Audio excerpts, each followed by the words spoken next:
The marble floors shined like they were new, though they weren't. Tyrone made sure of that. Every morning before sunrise, he wiped them clean, passed the buffer, and checked for smudges.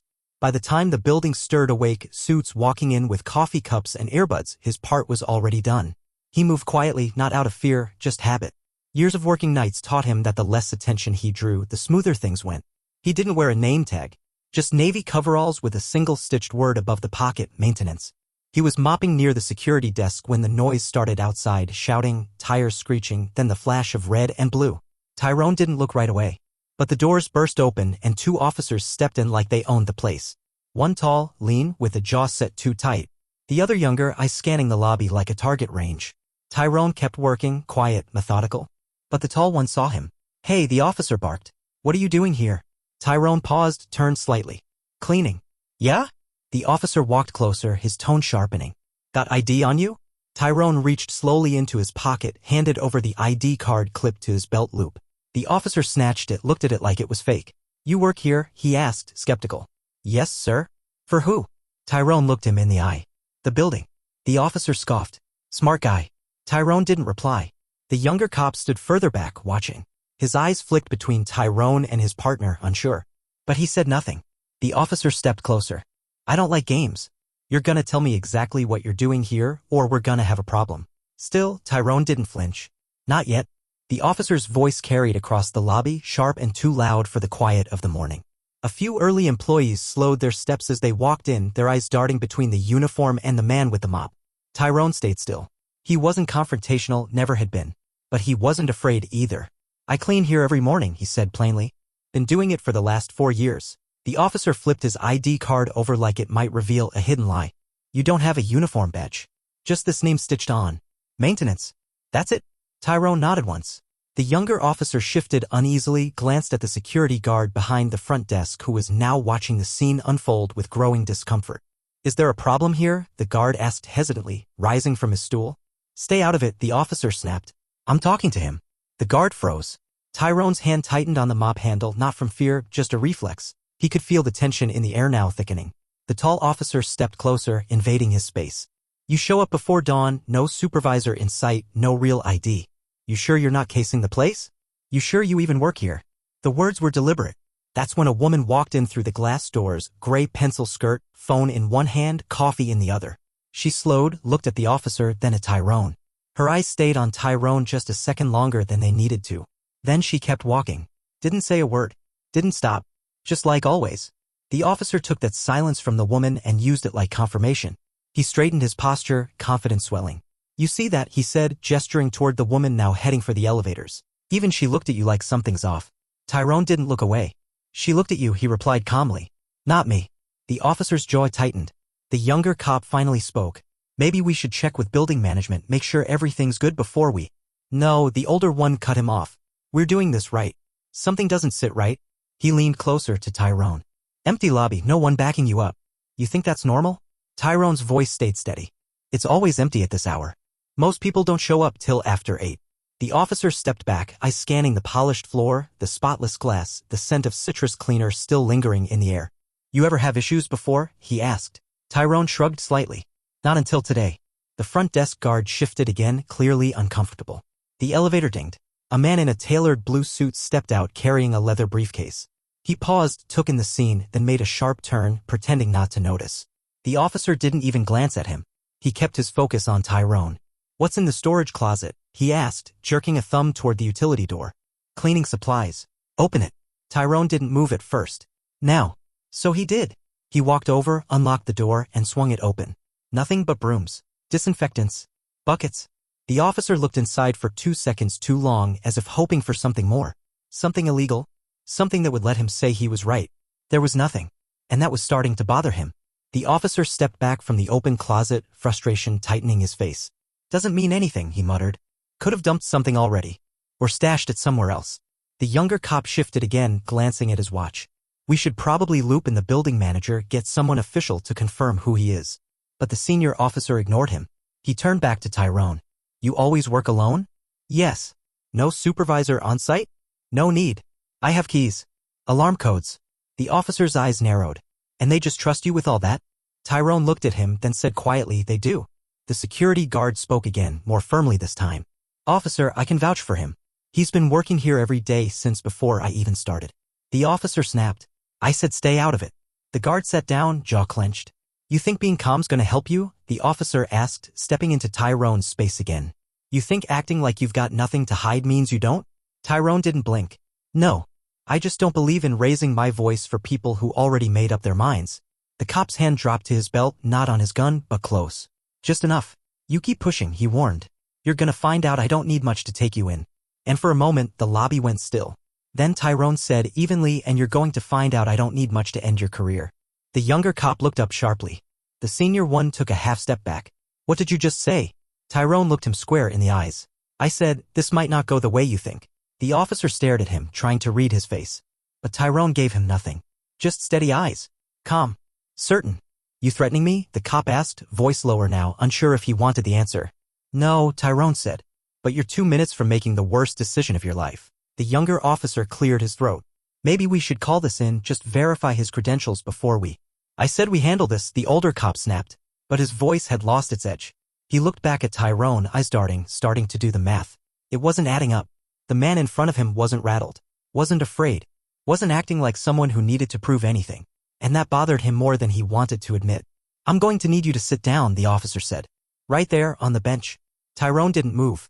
Instead, he reached slowly into his front pocket, pulled out a black leather wallet, and flipped it open. Inside wasn't a driver's license. It was a laminated photo ID. Gold trim. Embossed seal. Property owner access level 1. The officer froze. The younger one stepped closer, leaned in, read the name. Then looked up wide-eyed. Sir? Tyrone nodded. That's me. He let them look. Let them stand there. Let it all settle in. The security guard leaned back in his chair, arms crossed now. Watching. Silent. But no longer neutral. The older officer stared at the badge like it couldn't be real. His mouth opened, then closed again. He looked to the younger cop for backup, but found none. The junior officer's posture had shifted, no longer combative, now just respectful. Maybe even embarrassed. You own this building? The senior officer asked, voice thin. Tyrone nodded once. Majority stakeholder. Technically, I own the holding company that owns the property. The words weren't boastful. Just facts. The cop stepped back, blinking. You're the guy from the memo? Tyrone didn't answer. He didn't need to. Behind him, the elevators opened again. A pair of women in business attire stepped out, chattering. One looked up, saw the scene, and paused. Then her face lit up. Oh, Mr. Ellis. I didn't know you'd be here this early. Tyrone gave her a polite nod. Had a few things to check on. The cop's shoulders slumped. The pieces were falling into place now, and they weren't falling in his favor. The younger officer took a cautious step forward. Sir, we didn't know who you were. We were just responding to a call. There was no call, Tyrone interrupted, still calm. You pulled in off the street. You saw someone who didn't look like he belonged, and that was enough. Neither officer replied. I've watched the cameras, Tyrone continued. I've seen how your patrol unit parks across the street every week. You don't check the other staff. Just me. The silence returned. This time it wasn't uncertain, it was guilty. I let it go, he said. I figured one day you'd stop. The older cop's face tightened, defensive instinct twitching behind his eyes. I was just doing my job. No, Tyrone said with finality. You were doing what you've always done. Until the uniform doesn't protect you anymore. The weight of Tyrone's words settled hard. The officer shifted his feet, suddenly aware of the eyes in the lobby.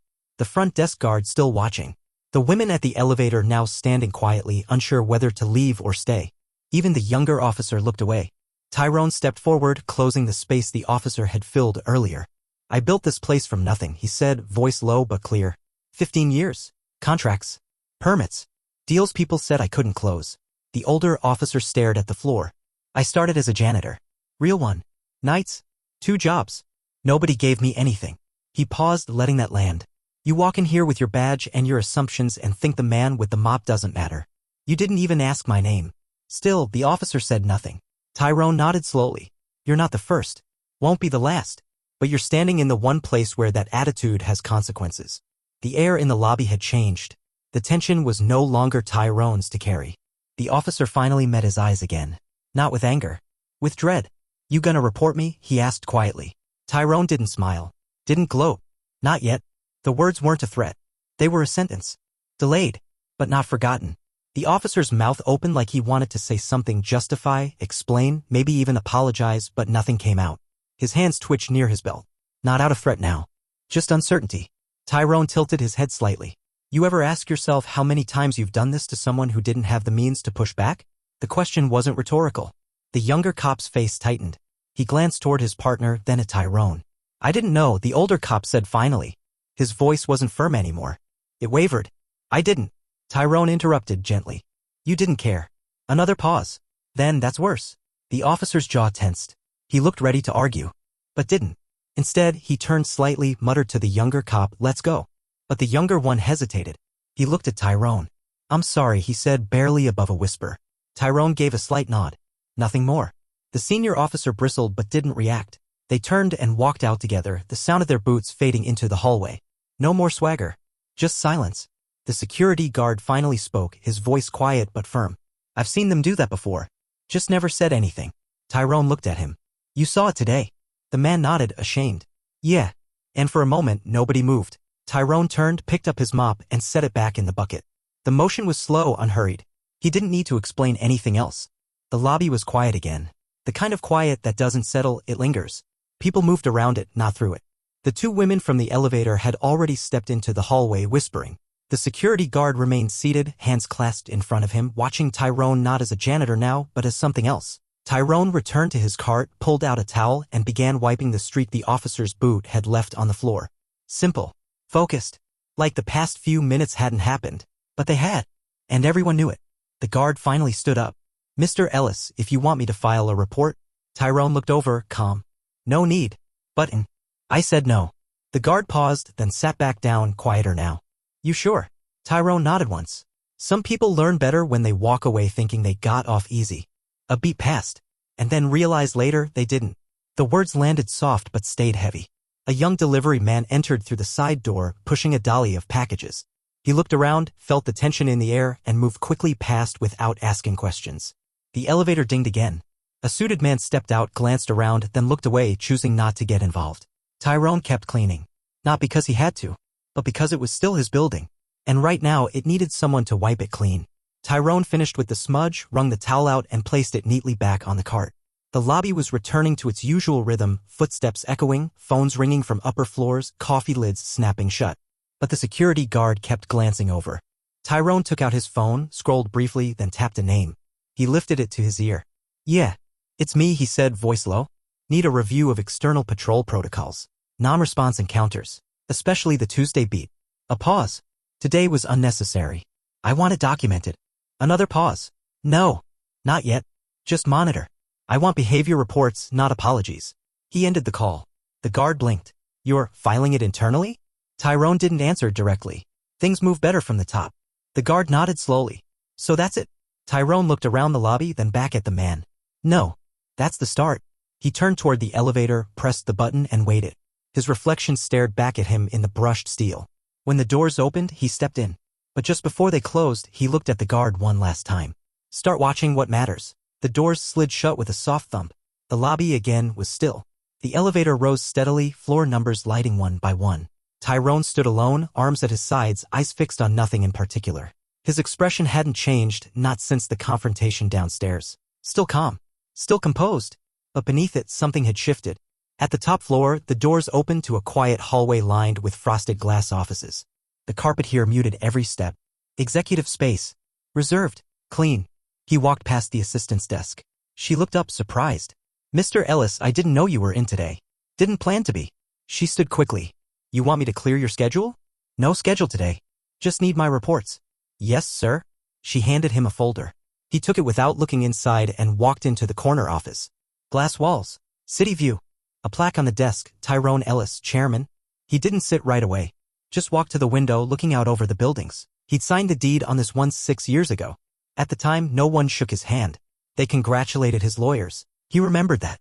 Now he was thinking about what came next. Because owning the building wasn't the win. Changing how people moved through it, that was. Tyrone finally sat down, the leather chair creaking quietly under him. He opened the folder, scanning its contents with the same attention he gave every task, methodical, quiet, exact. But his mind wasn't fully in it. The officer's face lingered in his memory. Not the anger, that was familiar. It was the flicker of fear, of realization that stayed with him. Not because it gave him satisfaction. It didn't. It gave him clarity. Power didn't change anything unless people knew it was there. He picked up a pen and scribbled a note on the back of the incident log. Consider direct tenant workshop on bias training for external vendors and patrols. Keep it quiet. Make it personal. He tore the note out, handed it to his assistant on the way out. She read it, looked up. You want to make it a policy? Tyrone shook his head. Not yet. Just see who's ready to listen.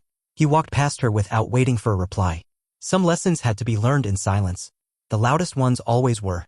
By the next morning, word had spread. Not through memos, not in emails, but in glances. In lowered voices at the security desk. In the way the guards stood straighter when Tyrone passed, offering a nod instead of silence. The patrol car that normally idled across the street never showed up that day. Inside the building, things moved as they always did: coffee orders, elevator rides, meetings about numbers. But a few people walked into the lobby and paused, looked around. Noticed the man behind the mop wasn't there today. Tyrone had given the morning shift to someone else. He needed space, but not distance. Instead of taking the service elevator, he entered through the front. In a pressed button-down and blazer. No cart, no mop, just a leather folder under one arm and his name badge clipped to his chest. People noticed. The receptionist greeted him differently. The guard stood before he even reached the desk. Morning, Mr. Ellis. Morning. He walked to the elevator and waited just like yesterday. Only now no one asked what he was doing there. No one told him to move. They just stepped aside. Quietly. Respectfully. And he didn't say a word. Upstairs, the conference room was already full. Department heads. Legal. HR. A few tenants reps. Tyrone entered without announcement and sat at the head of the table. No one spoke for a moment. Then the HR director cleared her throat. We, heard there was an incident yesterday downstairs? Tyrone nodded. There was. Silence again. Do you want us to take action? She asked. Legal action? Media statement? No, Tyrone said. I want awareness. Quietly. She looked puzzled. So, no complaint? I'm not here to punish. A pause. Then Tyrone leaned forward, calm but direct. I want training for every security vendor, every cleaning contractor, every outside patrol. I want anonymous observation logs collected from lobby staff. I want to know how people are treated when no one thinks it matters. The head of legal shifted. That might take time. I'm not asking for speed, Tyrone said. I'm asking for change. No one argued. He stood, closing his folder. You don't fix perception with press releases, he said. You fix it by making sure the next time someone like me walks in, they're seen before they have to prove they belong. He left the room as quietly as he'd entered. Nothing dramatic. But the point stayed behind, pressed into the room like a thumbprint. Weeks passed. The patrol never returned. The officer never resurfaced. But the story stayed. Not in headlines, not in memos. It moved quieter, through nods at the front desk, longer glances in the elevator, the way people held doors open just a second longer than they used to. The security guards started greeting every cleaner by name. And more than once, a suit stepped off the elevator and said good morning to someone in coveralls. Tyrone noticed. He didn't change his routine. Still walked the building at odd hours. Still checked the corners others ignored. But some days he walked in with the mop again. Not because he had to. Because it reminded him who he was. And because sometimes just being seen holding it was enough to make someone think twice. That morning, a small boy walked in beside his mother, holding her hand. She worked maintenance too, different shift, different floor. The boy looked at Tyrone, eyes wide. Whispered something. Tyrone smiled. The mother smiled too. Then the boy asked, quiet and curious, is he the boss? His mother nodded. The boy stared, then nodded back like it made sense. Because in his mind it always had. And that was the beginning of something better.